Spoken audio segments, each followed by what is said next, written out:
Hello, welcome to another edition of Convict Inc. I am your host, Robert Rosso. I really have to get my little clicker thing fixed, so I got a little thing that won't work. Sucks. What am I gonna say? I'm your host, Robert Rosso. If you have not subscribed to this channel, please do so. If you like this video, please push like and share it with your family, neighbors, enemies, friends, etc. If you don't like this video, please do the same. If you are upset with me for going on certain people's channels, it is what it is, and I'm gonna go on more. I'm just saying, I shouldn't say that. Listen, I appreciate all the people that support me. I do find it a little interesting how people can see the same thing and have very, very different beliefs. Today's video is going to be, I'm gonna title it, Passing Debts. As someone who ran amok in USPs in the United States federal penitentiaries, who ran deep debts, who played with all the reindeer games and had a blast doing so, who gambled, did drugs, laughed, drank, partied my ass off at times, not the whole time. It was nothing to run up big bills without a care in the world. I say this, and I've said plenty of times, I had money when I went to federal prison, I had assets, and then my family took care of me and friends took care of me. So I developed what would be called the gold card. That is pretty much anybody that knew me or can vouch for me would say, let the guy run up bills. Rosso is a slow pay, but he will always pay, with very few exceptions. And that's the truth. So I bring all that up once again for this reason. There were numerous times in my life when I would owe a storeman or a drug dealer or a bookie money, and they would end up going to the SHU or the hole. So for those of you that don't know, SHU is the Special Housing Unit, SHU. It's also known as the hole, bucket, the box, whatever. So I use all those words sometimes, so I just want to let you know. Anyway, so many times I've owed somebody money, and sometimes more than like $1,000, and that person will end up in the hole for whatever reason, investigation, dirty urine, drunk, out of bounds, just whatever the reason. And then all of a sudden, a week or two might go by, and here comes somebody who is affiliated with the person you owe money to or not, and they'll say, hey, you owe so-and-so money, and would look at them, maybe I would say yes, it just depends, and okay, well, you're gonna pay me that money now. Okay, so in my younger days, when I first started doing federal prison time, I had no problem doing that. Like, I wouldn't even think twice. Especially if there was a homeboy or a gang member or a friend or whatever. Yeah, okay, it's a debt, then I would pay it off and I'd pay the person. And I never had really any issues over that. So I can remember numerous times owing somebody money, and here comes one of their friends, and they'd say, hey, I got a kite from so-and-so, which is a note from the hole, or so-and-so Sally said that you owed him money, go ahead and pay me, I'll take care of it when he comes out, I'll give it to him. Or if he didn't come out, then I'm paying his friend, and then my debt's still paid. The guy that I really owed never got the money, he got transferred, but his friend got it, and I didn't care. And then there came an incident about 5 years into my bit when I was at Leavenworth. I owed a guy money by the name of TB. It was $700 to be exact. And TB wanted me to have my people send money to a bank account of his in Iowa, as a matter of fact. I think it was a Bank of America. This guy was a member of a large gang. I was gonna say it, but anyway, so he was a member of a large street gang, and he was a white guy, and this is a predominantly black gang out of one of the inner cities in the Midwest. and we were friends. Me and this dude were like really cool. Well, I don't remember exactly what happened, but the money didn't get there for a long time, and all of a sudden, the money came back. The prison had his bank account closed out, and for some reason, the money I owed him came back in too. So a $700 cashier's check or money order came back into Leavenworth from Robert Rosso to this guy's TB's real name. Real weird situation. But really, he was under some kind of investigation. The feds somehow got the bank to cooperate with them. I don't know. But I got a shot or disciplinary for trying to send this guy money. Now, the money is still there. They actually have the physical money order or the cashier's check, whatever it may be. And it was a real big problem getting this money. Now, SIS was investigating and they didn't care. Like, I'm still saying, look, I owe this dude money. He's still saying, Rob owes me money. Forget about whether it was legal or illegal. At that point, they didn't give him, they were done with the investigation with him. They weren't getting him in any trouble, but he just wanted his money and I still wanted to pay him. And matter of fact, he talked to SIS and he was like saying that money's his, and they came to me with him, and I said, yeah, if it's, I owed him money. He let me borrow money to get out of a debt, whatever the BS story we came up with together. So I am getting transferred and I am in the SHU, and the money had to be sent back to my people on the street who had then sent it back to him. It was a big clusterfuck. Well, at one point, he was an orderly in the SHU, and he came to me and he half-assed threatened me. Now, this guy's a friend of mine. I say friends, we did a lot of business together and we're really cool. So, and he basically says, look, you don't want any problems. We're going to get our gangs in a wreck over this stuff. And I'm like, TB, bro, this isn't about me holding up your money. And this was not. This is about, they didn't send it. Like this institution has not sent it to my family yet. I have not got that money yet. I am not going to have more money sent to you until that check gets back, because I don't know if you've got the money. That's exactly what I said to him. And I hope you guys are following this. I ended up getting transferred, and that money had still not been sent to my books. I got transferred out of Leavenworth. Probably about 3 months after I was in Lewisburg, here comes the money, the $700 money order to my families. Now, at that point, I had money sent back to him. The money sent back to him. Again, this was a guy that I knew. This was not some debt I was going to skate out on like some of the other videos I was going to do. And he's in a really big gang. And I'm in a gang. And we don't want any problems over this. And everybody was aware of the situation. Months went by, and I had somebody in the prison reach out to him, and he said he'd still never got that money. My family said that they'd sent that money, and I was like, okay, I'm not going to double send this money. I know that money has been sent, and so fuck it. It is what it is. When we see each other, we'll deal with it. That's basically what I said, because I didn't want to I didn't want him to get over on me at that point. And again, this started off because he got himself under investigation. His bank account was closed down. I am at Butner in 2007. This happened in 2002. And here comes a friend of his, a gang member, brother of his. And he sees me, he knows me, we're talking, and about 2 weeks later, he comes up, rolls up on me and says, hey, Rob, TB told me to collect that money from you. And I'm like, what?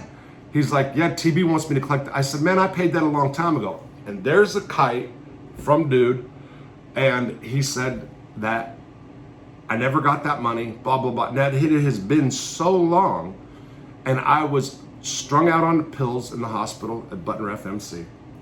And the truth is that I had a cop on the take, and I was getting cigarettes. And this guy who approached me I was really cool with. We did a lot of business together. So I'm thinking back, and it's been so long, and I'm like, man, these dudes ain't gonna really, something must have happened, So I go ahead and I talk to my people first, who kept track of all the money that was ever sent. Fuck it was my mom. And money of all I've ever sent, and she would have it, right? Well, I go ahead and pay this dude another $700. All right. And then some weeks later, I get like a receipt to where she sent that money. So I just double paid him. At that point in my life, and this was this is about 9 years into my bid, I said, I will never, ever, ever, ever pay a debt that I owe somebody to somebody else. At Butner, I got transferred from the hospital and I went to Butner 1 and never ran any bills that I would owe anybody. Butner 2 ran a few store bills with some Pisas that were like under $100, not a big deal. Then I go to FCI Terre Haute and I start running big store bills. I just ran bills, period, and it wasn't even necessarily drug related. I bought stamps. I just run deep bills, not all the time, but a lot of the times during my prison, but not so much towards the end either. After 2016, not as much. Anyway, so what happens is, the first case that happens is there was a Paisa, a lot of Paisas at that yard at the time. For you guys who don't know what Paisas is, it's usually guys from Mexico, and Mexicans from Mexico, farmers, whatever. Anyway, they call themselves Paisas. And I could have said all that wrong, but people know what I mean, and there goes the air. The guy had a store, I forgot his name, but he was kind of fat guy from Atlanta, Paisa, jolly old guy. But he only let certain people run bills, and a lot of the other Paisas, his people, he wouldn't let run store bills. He'd make them pay cash at the store. And there was some jealousy over that. A dude shows up, and I believe his name was Joker. I liked Joker, but Joker wanted to run the Paisas or be the leadership spot or the rep of the unit. Long story short, they figured out a way to beat the hell out of this old man who ran the store, and they did. At the time, this old dude had a list of every debt, people that owed him. So after they beat him up a couple of days, here comes Joker and a couple other Paisas. And hey, Rob, can we talk to you? Da, da, da. Yeah, so I know that you owed such and such money, and we're going to collect. And I said, oh, no, I don't do that. And he looks at me and goes, what do you mean? I said, I don't do that. I said, even if I get a kite out of the hole from that old man saying to pay you, I have a policy, my own personal policy, where I do not do that. And this comes from that $700 thing that I paid from TB. And this dude, Joker, was like shocked because everybody else was like, okay, I'll pay it. And I meant that. And I stood behind that because I said to myself and Butter, I will never, ever, ever get beat again. I'm never going to do this. Now, the only exception would be if there was two guys, and let's say it was for whatever I owed a person for, if he said, okay, I'm going to leave, or if I get locked up, pay so-and-so. That's a little different, okay? That's a little different because the source, the person I actually owe money to, is actually telling me, hey, I'm looking at somebody going down the road in a tractor and I don't know who it's at. And if you knew where I lived, there's no reason for people to be here. That's why I always, sometimes you'll see me go look out the window. And anyway, so there was another DWB with me who was my good bro, Billy. And he went to Billy and said, Billy, this is an issue. Rob's saying that he's not going to pay, and Billy came and talked to me. He's like, what's up? And I told him, and he's like, well, I'll stand with you. You're my bro.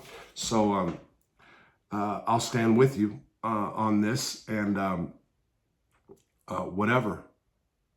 And here they come again. And I said, and he came again, and I said, I want to make this perfectly clear, because he kept coming back. I will never in any way, shape, or form pay you or any of you for this money. If we have to deal with it, now it's like $120, then let's deal with it. And the guy's like, well, we don't want that kind of problem. What about if you pay half? And I said, not only half, not $1. I don't do that. Again, this old man got beat up with these guys. He never said to pay him. Well, okay, so they didn't say anything else. About 2 months goes by, and here comes a kite from this old man saying to pay a different Paisa. And this was a Paisa that I think that was running the yard at the time, and he was in a different unit. And he came to me and I said, no, I do not do this. I do not pay the bills. The old man never said that. I don't even know if that's his handwriting. And he was kind of shocked. Now, I'm not trying to say that the Paisas were soft on that yard. There was different members of the Paisas. Some of them would run things more aggressively than other.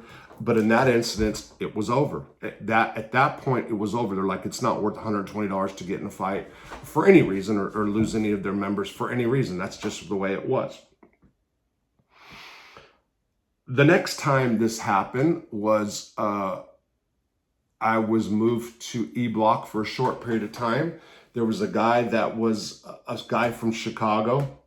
He was a business guy. I think it was actually maybe over Suboxone. I'm not sure, but I owed him like $200, and all of a sudden they said he was transferring immediately. He told me where to send money, and that was to the street, to his people. I attempted to do that, and his people did not accept the money for whatever reason. It was actually on a money grab. And he was also part of a large gang. And here comes some of his bros. And this was a black gang out of Chicago. And here comes a couple of his people. And they're like, you owe such and such money. I said, I don't talk to other people. I don't talk to people about other people's business. Like, how do you know? Who told you that I owe them money? Like, what are you? You a cop? That's like what I said. I threw it on him. And man, this guy was offended, and man, it was going to be a big issue. Well, the guy who I owed money to has me email a different family member, and he wrote me, and he's like, look, Rob, I heard what's going on. I'm such and such. You know what you did. You know you owed me, so go ahead and take care of it to so-and-so. Now, this was direct communication from the guy who was at a different prison. This was a different scenario. So when I went to go pay the dude like had an attitude, and I had an attitude back because he had an attitude. And at the end of the day, like, I went to go pay him all of it, and he wanted commissary. It was like $200. It was commissary, and I gave him half. And I said, I don't owe you this. I owed such and such this, and we had an agreement. He just told me to give it to you, so I'm going to give you half. That was kind of a shitty move on my part because the dude did say it, but at the end of the day, it did work, and I gave half. And I could have got myself, it was really stupid, to be honest, because if I would have gotten in a fight, I probably wouldn't have been out of prison today, all over my stupid, foolish pride. I say that again because I do have it, stupid, foolish pride, because I did owe the money. Again, another thing occurred where I owed friends of mine money, and they were sending money, kites out of the hole saying, pay. These two were under investigation. All of their kites notes were being photocopied by SIS, and I knew it. And they were saying where to send the money. I would not. I ignored them. These guys were close friends of mine. Finally, they sent a kite to what would be the yard shot caller, the white guy who was a shot caller for the yard. Him and I had big words over this.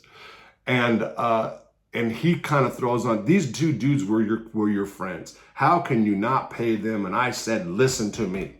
These idiots, although they're my friends and they watch my channel and I love them both, are sending messages out that are being photocopied, and I'm not gonna send money to da-da-da. So what he ended up doing was he said, okay, one of these guys owed him. And this was confirmed in a message. One of these guys owed him.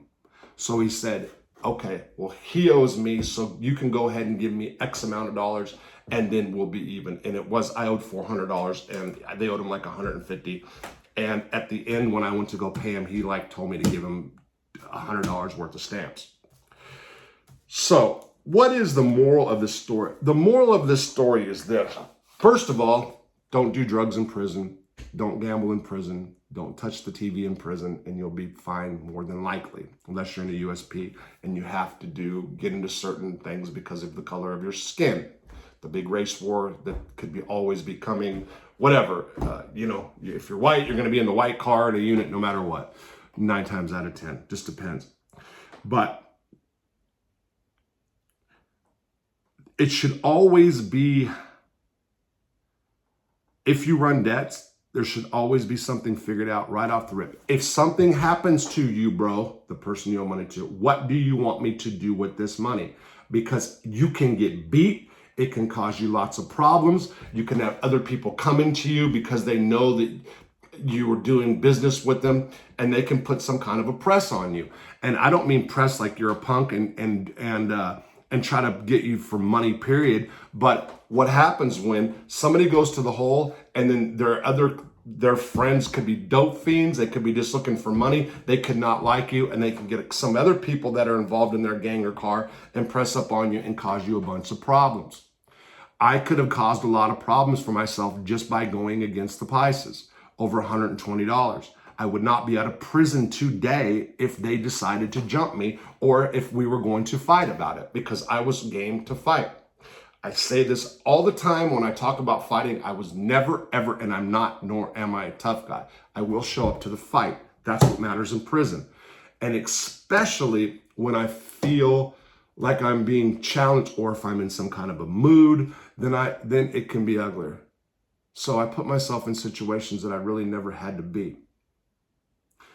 Again, if you go to prison and you owe somebody money for any reason, make sure that you have some kind of agreement. What happens if you get transferred, sent to the hole, go to the hospital, whatever? Who do I pay? Not a bunch of people. And you always say this, I'm talking about one person. And if that person goes to the hole too, then you're screwed. One person. Because if they're in a gang, their gang people can come up. And also, always tell them, never send a kite out of the hole saying that I owe you money. Because so many times those kites get intercepted by SIS. That is the institutional Gestapo. Guys will send kites out of the hole through laundry bags, through food trays. So if trays go into the shoe, people eat the trays, they're empty. They put notes in the trays. Those notes then go back out on the compound to the dish room. The dish room guys are on point, waiting for kites or messages to come out of those empty trays. They're looking for notes. And so is SIS. So before they even go to the dish room, they will get them, they will read them, put them back, photocopy them to gain intelligence. Guys are freaking stupid in prison. Sometimes a guy in the hole that has a bunch of money owed to him on the compound will give the kite to somebody who's going on the compound. That person will then put it in their butt or just carry it out in their legal work or whatever. And sometimes that guy that he gave that kite to is hot, is a rat, and then he'll go tell SIS everything you said in the kite. Happens so much, time and time again. So again, if you are doing dirt in prison, if you are running debt in prison, I would first strongly suggest you do not be a model inmate that I talk about so many mob guys being. Don't get yourself, don't do drugs in prison, don't drink, don't gamble, don't mess around TVs, and you should be fine. But if you do, if you like to play all the reindeer games, always, always, always, whoever you owe money to, make sure that you know where the money is going to go in the event that the person you owe money to goes away.